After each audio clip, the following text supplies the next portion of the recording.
কোটা বিরোধী উচ্চ আদালতের একটি রায়কে ঘিরে ঢাকা বিশ্ববিদ্যালয় সহ সারা দেশে সভা সমাবেশ করে এবং রায়টি বাতিলের দাবি জানায় ছাত্ররা। আন্দোলন ছড়িয়ে পড়ে সারা দেশে। খুলনা বিশ্ববিদ্যালয়ের গণিত ডিসিপ্লিনের গ্রাজুয়েট ও বিইউপি ছাত্র মুগ্ধসহ অসংখ্য শিক্ষার্থীর মর্মান্তিক মৃত্যুতে উত্তাল হয়ে ওঠে খুলনা।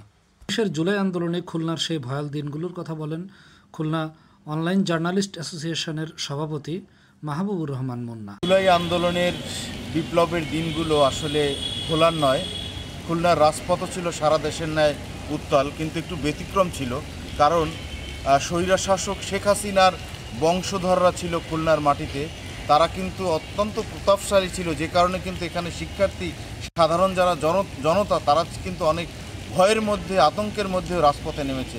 আমরা শ্রদ্ধা জানাই তাদেরকে, বিশেষ করে যারা 2 তারিখে আগস্টের খুলনা রাজপথ কাঁপিয়েছিল।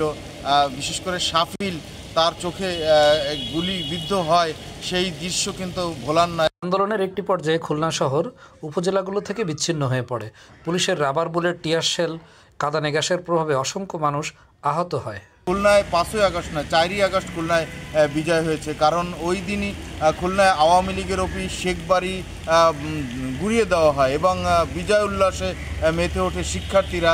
আনুষ্ঠানিকভাবে ঘোষণা 5ই আগস্ট হলেও খুলনা কিন্তু যে বিজয় হয় কিন্তু 4ই আগস্ট। আমরা মনে করি যে এই বিজয়ের যে উল্লাস, সেটি যেন অটুট থাকে এবং রক্তের দাগ যেন আমরা ভুলে না যাই, সেই প্রত্যাশাটাই রইল।